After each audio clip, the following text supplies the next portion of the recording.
Hello dear student, welcome back to online study. I am your educator Gunjan with new chapter, with new topic, organism and its environment. So we have just completed chapter 2, sexual reproduction in flowering plant. I hope that chapter were clear and you are doing well. So today we will discuss about organism and its environment. This is very interesting chapters and based on living organism, population, organization, community and ecosystem. So I will try to my best and you will also try to understand. Come to the next point.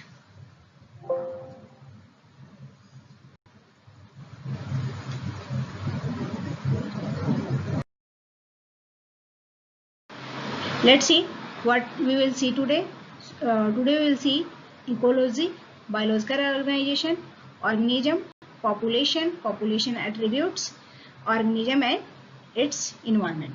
Okay, so I will explain in detail and you will also cooperate with me.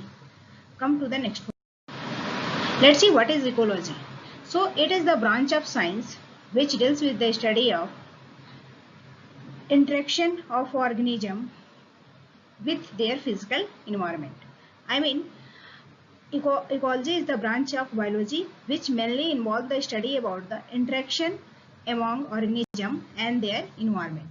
Ecology एक ऐसा subject है जिसमें हम organism के बारे में और उसके फिजिकल इन्वायरमेंट के बारे में स्टडी करते हैं और फिजिकल इन्वायरमेंट में उसकी हैबिटेट क्या है, हैबिट क्या है एंड उसके एट्रीब्यूट्स क्या है, कैसे वो कनेक्ट कर रहा है, कैसे अपने आप को इन्वायरमेंट में एडजस्ट कर रहा है, यही सब चीज़ों को हमको स्टडी करना होता है. So ecology term was given by Ernest Haeckel. Okay, and it is very interesting topic. So the branch of biology that deal with the relation of organism to one another and their physical environment. Okay, तो इसमें एक ही organism के हमको physical environment के बारे में study नहीं करना होता है, एक ही ऑर्गेनिज्म के हैबिटेट के बारे में स्टडी नहीं करना होता है. हमको broad categories more than one organism के उसके फिजिकल इन्वायरमेंट, उसके बिहेवियर, उसके बायोलॉजिकल इन्वायरमेंट आदि चीज़ों के बारे में स्टडी करना होता है. सो सिंपल सा डेफिनेशन है इकोलॉजी का, the branch of biology that deals with the relation of organism to one another and their physical environment. यानी एक ऑर्गेनिज्म का दूसरे ऑर्गेनिज्म में कैसा रिलेशन है और वो फिजिकली अपने आप को इन्वायरमेंट में कैसे एडजस्ट कर रहे हैं, जो उनका आसपास का सराउंडिंग है उससे कैसे एडजस्ट कर रहे हैं और कैसे अपने लाइफ को सर्वाइव कर रहे हैं. So that comes under ecology. So I hope these points are clear. Comes to the next. Let's see what is biological organization. So on the basis of structure and functions, ecology have four main group. Yeah, it is divided into four main parts: organism, population, communities and biome. जैसे आपने देखा था कि when many cell combine to each other they form tissues, when many tissues combine to each other they form organ, and when many organ combine to each other they form organ system. In that way, when more than one organism combine to each other they form population, or when more than one population combine to each other they form communities, and when many community interact with each other they form biome. So this is the biological organization of ecology. Okay, you can see here this is the level of organization in ecology. Individual, single individual, when more than one individual combine to each other they form the population, when more than one population combine to each other they form community, and when more than one community combine to each other they form ecosystem, and when more than one ecosystem combine to each other they form biome, and when many biome combine to each other they form biosphere. Okay, so this is the level of organization in ecology. I hope these points are clear. Come to the next. Let's see what is organism. So organism, an organism refer to a continuous living system that live in an environment and has the ability to adopt and retain certain structures and behavior. Organism एक ऐसा particular individual है जो किसी भी environment में अपने आप को एडजस्ट करता है या उस इन्वायरमेंट से अपने आप को एडॉप्ट कर लेता है और अपने बिहेवियर और स्ट्रक्चर्स को उसी के अकॉर्डिंग क्या कर लेता है, मिक्सअप कर लेता है, एडजस्ट कर लेता है।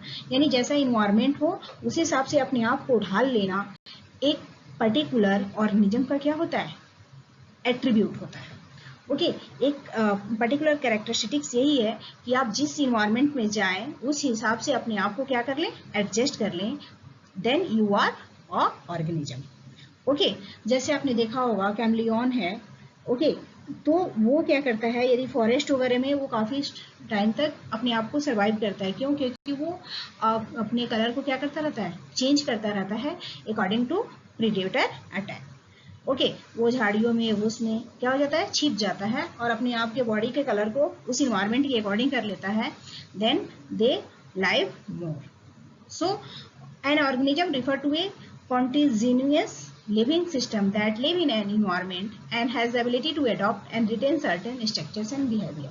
एक ऑर्गेनिज्म वही है जो किसी भी इन्वायरमेंट में कॉन्टिन्यूअस क्या करे, सर्वाइव कर सके और अपने आप को उस इन्वायरमेंट के हिसाब से एडजस्ट कर सके, अपने बिहेवियर को चेंज कर सके और अपनी स्ट्रक्चर्स को चेंज कर सके।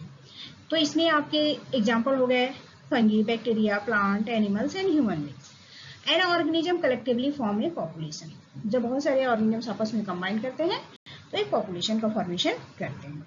सो I hope these points are clear. Come to the next, let's see what is population. So it is a group of individual or organism of any species living in a well-defined geographical area at a specific time with capability of interbreeding. Okay, population एक group of individual है, एक group of species है जो एक particular geographical area में क्या करते हैं, रहते हैं, सरवाइव करते हैं इन ए स्पेसिफिक टाइम और क्या करते हैं, इंटरब्रीडिंग करने की कैपेसिटी रखते हैं। So, simple definition: population is it is a group of individual or organism of any species living in a well-defined geographical area. एक particular area में रहते हैं at a specific time with capability of interbreeding. जो क्या कर सके, interbreeding कर सके, वही क्या कहलाता है, population कहलाता है। जैसे population of deer in a forest, population of dolphin in polar region. Okay, population of elephant in forest, like this. So I hope these points are clear. Come to the next. Let's see what are the population attributes. So जो population है या organism है, आपको पता है कि when many organism combine to each other they form population. So population में क्या है, birth rate, death rate, sex ratio and age pyramid. Okay, birth rate, total number of individual burn in A given period of time.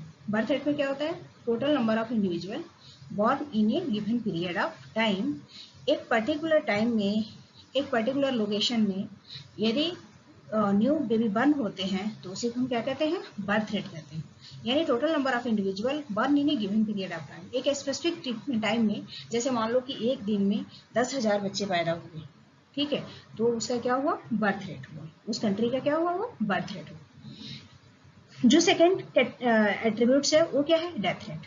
So total number of death in a period of time, यदि एक दिन में 500 लोग मर रहे हैं एक particular state में, तो उस स्टेट का वो क्या होगा, डेथ रेट होगा। सेक्स रेशियो, इसमें total number of female and male as per 1000 individual, कितने मेल हैं और कितने फीमेल हैं उसको हम 1000 से क्या करते हैं, निकालते हैं। और एज पिरामिड है, a plot of age distribution. Okay, ये क्या है, a plot of age distribution, जिसमें हम organism, individual organism, population, community को इकोसिस्टम, ये क्या होता है, एक जो इसका डिस्ट्रीब्यूशन होता है एक पिरामिड के फॉर्म में होता है, इसलिए इसको एज पिरामिड कहा गया है। So I hope these points are clear. Come to the next. Let's see organism and its environment.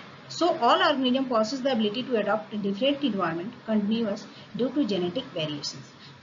आपको पता है कि जो सेक्सुअली ऑर्गेनिज्म होते हैं उसमें बहुत सारे वेरिएशंस होते हैं, क्योंकि उसमें 2 इंडिविजुअल इन्वॉल्व होते हैं। तो जो जेनेटिक वेरिएशंस होते हैं तो ऑर्गेनिज्म को भी डिफरेंट इन्वायरमेंट में एडजस्ट करने में क्या करते हैं, हेल्प करते हैं।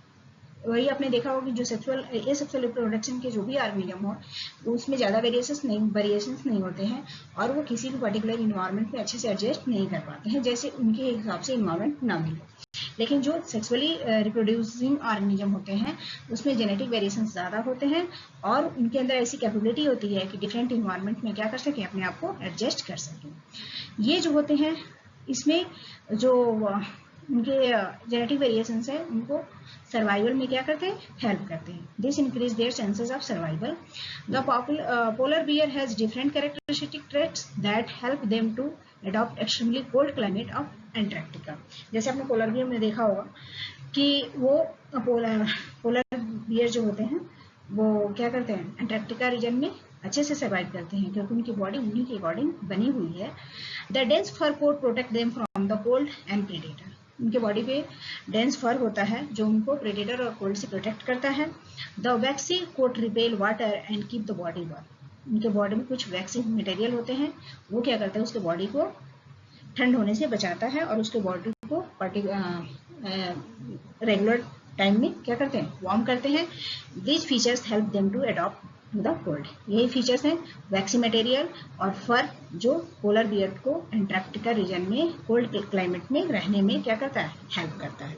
उसी तरह से आपने देखा होगा कि जो ये डियर वगैरह हैं वो हॉट क्लाइमेट में ज़्यादा सर्वाइव करते हैं। बैक्टीरिया भी हॉट क्लाइमेट में ज़्यादा सर्वाइव करती है क्योंकि उसकी बॉडी उसी के अकॉर्डिंग बनी हुई है। So I hope these points are clear. Come to the next. So I hope these points are clear.